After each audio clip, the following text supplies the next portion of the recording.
ay ka muuqato maskax badan iyo caqli badan in la geliyey ma aha xoolaha oo keliya laakiin fikirka iyo muxuu ahay creativity-ga la geliyey ayaa aad iyo aad uga muuqata iyo sida uu uga turjumaya habnololeedka iyo dhaqanka muxuu ahay ummaddan iyo deegaankan ay leeyihiin aqal soomaaligii geelii lodii caanihii sida ay iyo mashruuca sida isugu dhex jiraan oo u yahay mashruuc maxaa deegaanka iyo habnololeedkiisa ka turjumaya waxaan leeyahay runtii ra-iisul wasaaraha iyo dowladda Ethiopia waxaan leeyahay hambalyo dowladda kililkana waxaan leeyahay sidoo kale hambalyo 10 sano ka hor ayaan imida magaaladan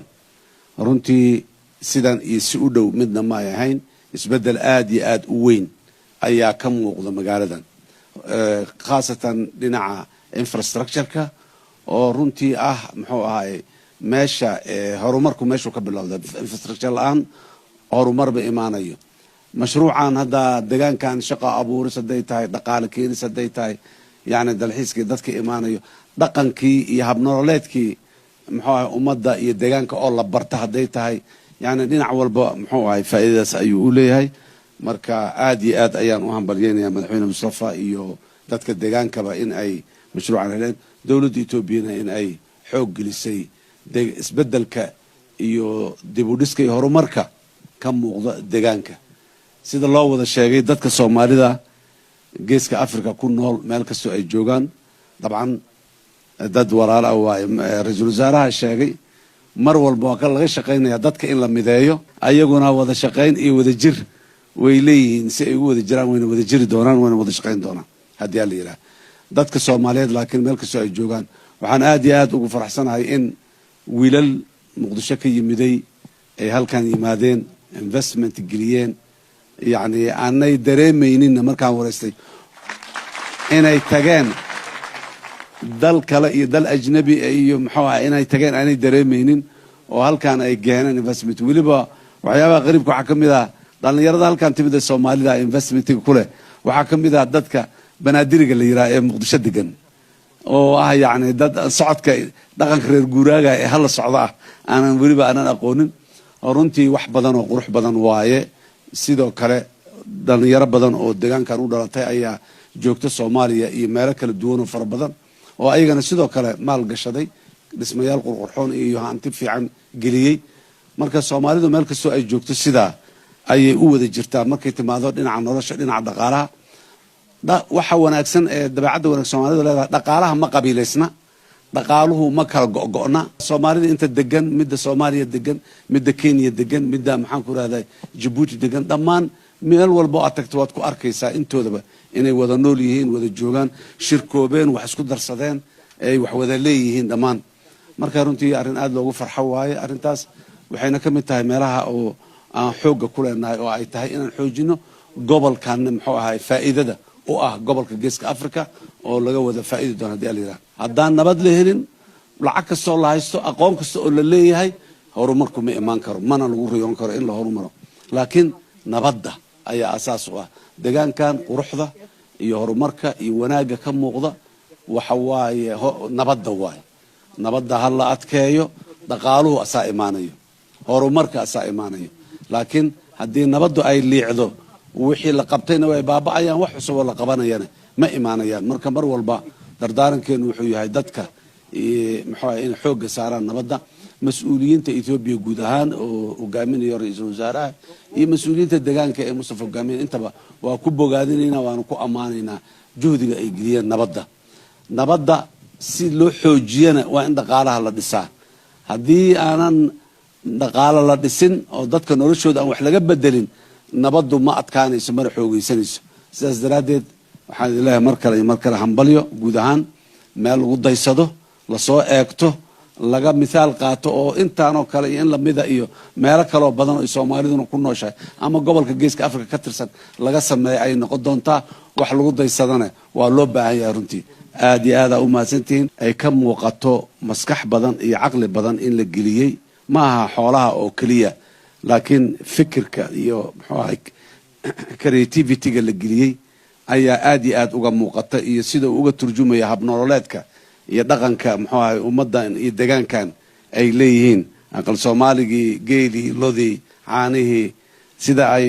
iyo mashruuc sida isugu dhex jiraan oo u yahay mashruuc maxaa deegaanka iyo habnololeedkiisa ka turjumaya waxaan leeyahay runtii ra'iisul wasaaraha iyo dawladda Itoobiya waxaan leeyahay hambalyo dawladda kililkana waxaan leeyahay sidoo kale hambalyo 10 sano ka hor ayaan imida magaaladan runtii sidan iyo si u dhow midna ma ahayn isbedel aad iyo aad u weyn ayaa ka muuqda magaaladan khaasatan dhinaca infrastructure-ka oo runtii muxuu ahaay meesha horumarku meeshu ka bilowda infrastructure la'aan horumarba imaanayo mashruucan hadda deegaankan shaqo abuuris haday tahay dhaqaale keenis haday tahay yani dalxiiskii dadka imaanayo dhaqankii iyo habnololeedkii muxuu ahaay ummadda iyo deegaanka oo la barta haday tahay yani dhinac walba muxuu ahaay faa'iidadaas ayuu u leeyahay marka aad iyo aad ayaan u hambalyeynaya madaxweyne Mustafa iyo dadka deegaankaba in ay mashruucan heleen dawladda Itoobiyana in ay xoog gelisay isbedelka iyo dib u dhiska iyo horumarka ka muuqda deegaanka sida loo wada sheegay dadka Soomaalida geeska Afrika ku nool meel kasta ay joogaan dabcan dad walaal ah waa ra'iisul wasaaraha sheegay mar walba waa laga shaqeynaya dadka in la mideeyo ayaguna wada shaqeyn iyo wada jir way leeyihiin si ay u wada jiraan wayna wada jiri doonaan wayna wada shaqeyn doonaan haddii la yiraahdo dadka Soomaaliyeed laakiin meel kasta ay joogaan waxaan aad iyo aad ugu faraxsanahay in wiilal Muqdisho ka yimiday ay halkan yimaadeen investment geliyeen yani aanay dareemaynin markaan wareystay inay tageen dal kale iyo dal ajnabi iyo muxuu ahaa inay tageen aanay dareemaynin oo halkan ay geeneen investment waliba waxyaabaha qariibka waxa kamid ah dhalinyarada halkan timid Soomaalida investment-ka kule waxa kamid ah dadka banaadiriga la yiraahdo ee Muqdisho degan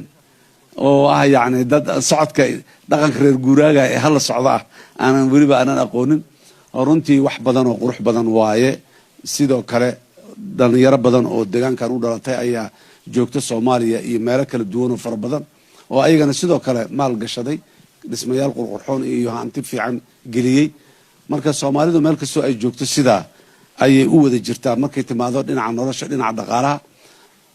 waxa wanaagsan ee dabeecadda wanaagsan Soomaalidu leedahay dhaqaalaha ma qabiileysna dhaqaaluhu ma kala go'go'na Soomaalida inta degan midda Soomaaliya degan midda Kenya degan midda maxaan ku raahday Djibouti degan dhammaan meel walba aad tagto waad ku arkaysaa intoodaba inay wada nool yihiin wada joogaan shirkoobeen wax isku darsadeen ay wax wada leeyihiin dhammaan marka runtii arrin aad loogu farxo waaye arrintaas waxayna ka mid tahay meelaha oo aan xooga ku leenahay oo ay tahay inaan xoojino gobolkan muxuu ahaay faa'iidada u gobolka geeska Afrika oo laga wada faa'iido doono hadii la yiraahdo haddaan nabad la helin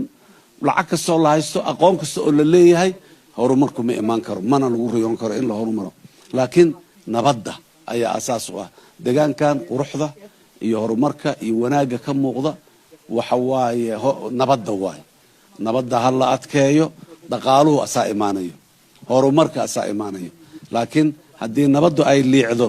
wixii la qabtayna way baaba'ayaan wax cusub oo la qabanayana ma imaanayaan marka mar walba dardaarankeenu wuxuu yahay dadka muxuu in xooga saaraan nabadda mas'uuliyiinta Itoobiya guud ahaan oo hogaaminaya ra'iisul wasaaraha iyo mas'uuliyiinta deegaanka ee Mustafa hogaaminaya intaba waa ku bogaadinayna waana ku amaanaynaa juhdiga ay geliyeen nabadda si loo xoojiyana waa in dhaqaalaha la dhisaa haddii aanan dhaqaale la dhisin oo dadka noloshooda aan wax laga bedelin nabaddu ma adkaanayso mana xoogaysanayso sidaas daraadeed waxaan ilaahay mar kale hambalyo guud ahaan meel lagu daysado la soo eegto laga misaal qaato oo intaanoo kale iyo in lamida iyo meelo kale oo badan oo Soomaaliduna ku nooshahay ama gobolka geeska Afrika ka tirsan laga sameeyo ay noqon doontaa wax lagu daysadana waa loo baahan yahay runtii aad iyo aad u mahadsantihiin